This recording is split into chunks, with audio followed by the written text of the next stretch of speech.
Good morning children. आज हम कक्षा 8 की हिंदी व्याकरण है उसका जो 15वां पाठ है वो पढ़ रहे हैं।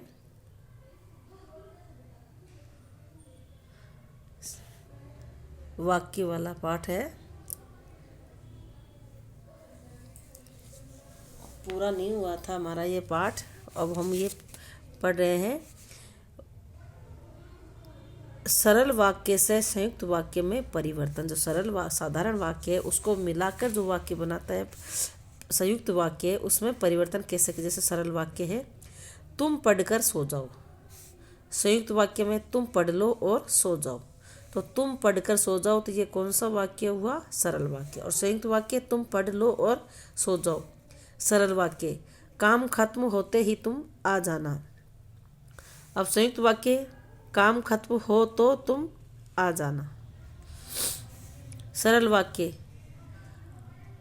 बाढ़ होने की वजह से रास्ता कट गया है। संयुक्त वाक्य बाढ़ है इसलिए रास्ता कट गया है। सरल वाक्य बच्चे खेलकर घर जा रहे हैं। संयुक्त वाक्य है बच्चों ने खेल खेला और अब वे घर जा रहे हैं। ये इनके सरल वाक्य से संयुक्त वाक्य में परिवर्तन हुआ है। अब सरल वाक्य से मिश्र वाक्य में परिवर्तन। किस प्रकार से सरल वाक्य को मिश्र वाक्य में परिवर्तन किया जाता है वो इस प्रकार है। पहला है सरल वाक्य तुम पढ़कर सो जाओ, तुम पढ़कर सो जाओ। मिश्र वाक्य में क्योंकि तुम पढ़ रहे हो इसलिए अब सो जाओ। सरल वाक्य काम खत्म होते ही तुम आ जाना। मिश्र वाक्य जब काम खत्म हो तब तुम आ जाना। अब है सरल वाक्य बाढ़ होने की वजह से रास्ता कट गया है। मिश्र वाक्य चूंकि बाढ़ थी इसलिए रास्ता कट गया है। सरल वाक्य बच्चे खेलकर घर जा रहे हैं। मिश्र वाक्य चूंकि बच्चे खेल चुके हैं इसलिए घर जा रहे हैं। अब संयुक्त वाक्य से मिश्र वाक्य। अब जो संयुक्त वाक्य है उससे मिश्र वाक्य कैसे परिवर्तन किया जाता है? संयुक्त वाक्य परीक्षा समाप्त हुई और बच्चे खुश हो गए। मिश्र वाक्य जब परीक्षा समाप्त हुई तो बच्चे खुश हो गए। संयुक्त वाक्य मोहन ने प्रेमचंद की कहानी पढ़ी और उसका मंचन किया। जो मोहन है उसने प्रेमचंद की कहानी पढ़ी और उसका मंचन किया। मिश्र वाक्य प्रेमचंद की जिस कहानी को मोहन ने पढ़ा उसका मंचन भी किया। संयुक्त वाक्य छुट्टी हुई और बच्चे घर चले गए। छुट्टी हुई और बच्चे घर चले गए। अब मिश्र वाक्य है जैसे ही छुट्टी हुई वैसे ही बच्चे घर चले गए। संयुक्त वाक्य में था छुट्टी हुई और बच्चे घर चले गए, ये तो संयुक्त वाक्य है। लेकिन मिश्र वाक्य है जैसे ही छुट्टी हुई वैसे ही बच्चे घर चले गए।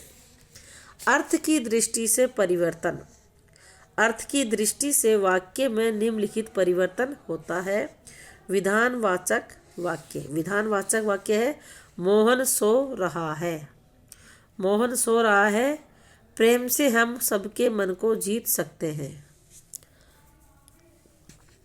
मोहन सो रहा है विधानवाचक वाक्य है लेकिन प्रेम से हम सबके मन को जीत सकते हैं। निषेधवाचक वाक्य में है मोहन सो नहीं रहा है। निषेधवाचक में मोहन सो नहीं रहा है प्रेम से हम सबके मन को नहीं जीत सकते। ये निषेधवाचक है। ये तो विधानवाचक मोहन सो रहा है तो प्रेम से हम सबके मन को जीत सकते हैं कि हम किसी से प्रेम करें तो सबके मन को हम जीत सकते हैं। लेकिन निषेध जहाँ मना किया जाता है कि निषेधवाचक वाक्य तो मोहन सो नहीं रहा है तो प्रेम से हम सबके मन को नहीं जीत सकते हैं। प्रेम से हम सबके मन को नहीं जीत सकते। प्रश्नवाचक वाक्य मोहन क्यों सो रहा है। यहाँ प्रश्न किया गया है कि मोहन क्यों सो रहा है तो क्या प्रेम से हम सबके मन को जीत सकते हैं। अब प्रश्नवाचक में इसको ऐसे भी लिख सकते हैं जैसे मोहन क्यों सो रहा है तो क्या प्रेम से हम सबके मन को जीत सकते हैं। अब आज्ञावाचक वाक्य मोहन सो जाओ। किसी को आज्ञा दी तो आज्ञावाचक वाक्य मोहन सो जाओ प्रेम से ही हम सबके मन को जीत सकते हैं। मोहन सो जाओ, उसको आज्ञा दे दी है, लेकिन अब इसमें वाक्य है कि अर्थ की दृष्टि से परिवर्तन। तो प्रेम से ही हम सबके मन को जीत सकते हैं। संदेहवाचक वाक्य, शायद मोहन सो गया है। शायद मोहन सो गया है। संभवतः प्रेम से हम सबके मन को जीत सकते हैं। संभवतः प्रेम से हम सबके मन को जीत सकते हैं। संकेतवाचक वाक्य, किसी को हम संकेत, यदि तुम कहोगे तो मोहन सो जाएगा। अगर तुम उसको कहोगे तो मोहन सो जाएगा। तो यदि तुम कहोगे तो मोहन सो जाएगा। तो यदि प्रेम करोगे तो सबके मन को जीत सकते हो। यदि प्रेम करोगे तो सबके मन को जीत सकते हो। इच्छावाचक वाक्य, मोहन को सो जाना चाहिए। इच्छावाचक में है मोहन को सो जाना चाहिए।